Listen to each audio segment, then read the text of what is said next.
അപ്പം ഞാനിന്ന് തയ്യാറാക്കാൻ പോകുന്നത് ചെമ്മീൻ വെച്ചിട്ടൊരു പിക്കിളാണ് കേട്ടോ.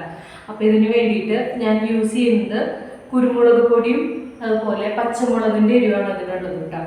അപ്പോൾ ആദ്യം തന്നെ നമുക്ക് കുറച്ച് ചെമ്മീൻ എടുത്തിട്ടുണ്ട്. 1/2 കിലോ ചെമ്മീൻ വാങ്ങിയിട്ട് അത് ക്ലീൻ ചെയ്തതാണത്.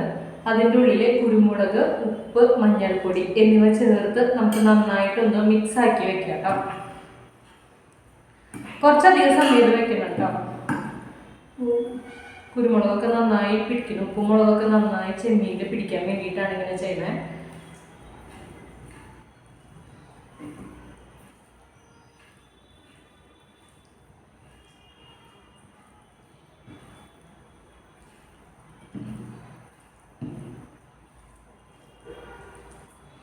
ഇത് ഞാൻ ചെമ്മീൻ പച്ചക്കാണ് ഇടുന്നത് കേട്ടോ. ചെമ്മീൻ വഴറ്റി അങ്ങനെയാണ് ചെയ്യുന്നത്. ഇതിൻ്റെ ഒപ്പം വേറെ കുറച്ച് ഐറ്റംസ് വേണം. ആദ്യം നമുക്കിത് ഒരു അരമണിക്കൂർ റെസ്റ്റ് ചെയ്യാനായിട്ട് മാറ്റി വയ്ക്കാം കേട്ടോ. ചെമ്മീൻ ഒന്ന് വറുത്തെടുക്കാം. At the same time 100 gram വെളുത്തുള്ളി, 100 ഗ്രാം ഇഞ്ചി എടുത്തിട്ടുണ്ട്. പിന്നെ എരിവിന് ഒരു 5 പച്ചമുളക് എടുത്തിട്ടുണ്ട്. നല്ല എരിവുള്ള മുളകാണ്. പിന്നെ ഇതിൽ നമ്മൾ കുരുമുളക് ചേർത്തിട്ടുണ്ട്. അപ്പോൾ ഇതാദ്യം തന്നെ നമുക്ക് വറുത്തെടുക്കാം കേട്ടോ. എണ്ണ ഒഴിച്ച് കൊടുക്കുന്നുണ്ട്. വെളിച്ചെണ്ണയാണ് യൂസ് ചെയ്യണേ കേട്ടോ. ചൂടായ എണ്ണയിലേക്ക് നമുക്കതേ പ്രോൺസ് ഇട്ട് കൊടുക്കാം കേട്ടോ.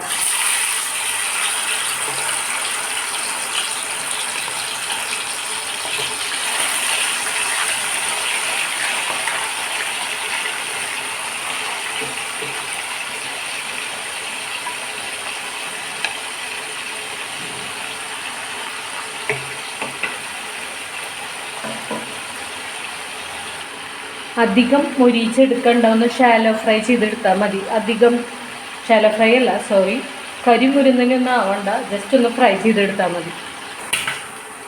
ഏകദേശം ആയിട്ടുണ്ട്. അപ്പം ഞാനൊന്ന് മറിച്ചിട്ട് കൊടുത്തു കേട്ടോ. ചെമ്മീൻ്റെ ഉള്ളിലത്തെ ആ വെള്ളാംശം ഇല്ലാതെ ആയാൽ മതി, വേറെ ഒന്നും വേണ്ട. നമുക്ക് ഏകദേശം ആയിട്ടുണ്ട്. നമുക്കിത് എടുക്കാം കേട്ടോ. ചെമ്മീൻ എടുക്കാം കേട്ടോ. അതിൻ്റെ ഉള്ളിൽ നിന്ന് പുറത്ത് കോരിയ എണ്ണയിലേക്ക് കുറച്ച് കടുക് ഇട്ട് കൊടുക്കാം കേട്ടോ.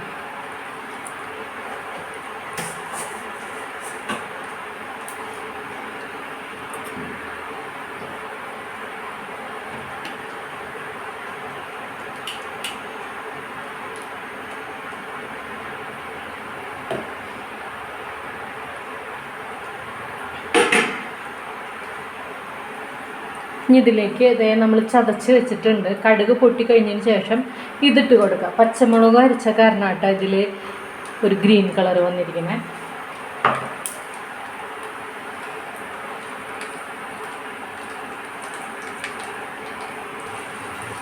ചതച്ച് വെച്ച നമ്മുടെ ഈ പേസ്റ്റ് ഇതിലേക്ക് ഇട്ട് കൊടുക്കാം കേട്ടോ. പെട്ടെന്നാവും. നന്നായി ഇനി എണ്ണ തെളിഞ്ഞ് വരണം കേട്ടോ. അതാണ് ഇതിൻ്റെ പാകം. എണ്ണ നന്നായി ഒന്ന് തെളിഞ്ഞ് വരണം. നമുക്ക് വെയിറ്റ് ചെയ്യാം. ഏകദേശം എണ്ണയൊക്കെ തെളിഞ്ഞ് വന്നിട്ടുണ്ട് കേട്ടോ. നമുക്കിതിലേക്ക് കുറച്ച് ഉപ്പ് ചേർത്ത് കൊടുക്കാം.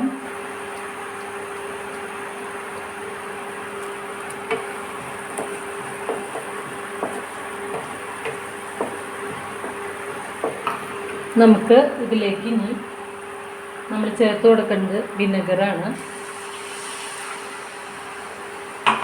ജസ്റ്റ് ഇങ്ങനെ തിളച്ച് വരുമ്പോൾ, നന്നായി തിളച്ച് വരുമ്പോൾ ഇതിലേക്ക് നമ്മുടെ ചെമ്മീൻ ഇട്ട് കൊടുക്കുക. മിക്സ് ചെയ്യുക കേട്ടോ. ഫ്ലെയിം ഓഫ് ചെയ്യുക.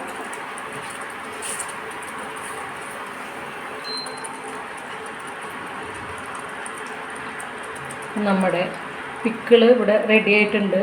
ഇത് പച്ചമുളകും കുരുമുളകും മാത്രം ചേർത്ത പിക്കിളാണ്. പിന്നെ ഇതിലേക്ക് നമ്മൾ ചേർത്ത് കൊടുക്കുന്നത് ഒരു നുള്ള് നമ്മുടെ ഉലുവപ്പൊടി ചേർത്ത് കൊടുക്കുക. പിന്നെ അതുപോലെ ചേർത്ത് കൊടുക്കേണ്ടതാണ് കായത്തിൻ്റെ പൊടി. അതും ഒന്ന് കുറച്ച് ചേർത്താൽ മതി.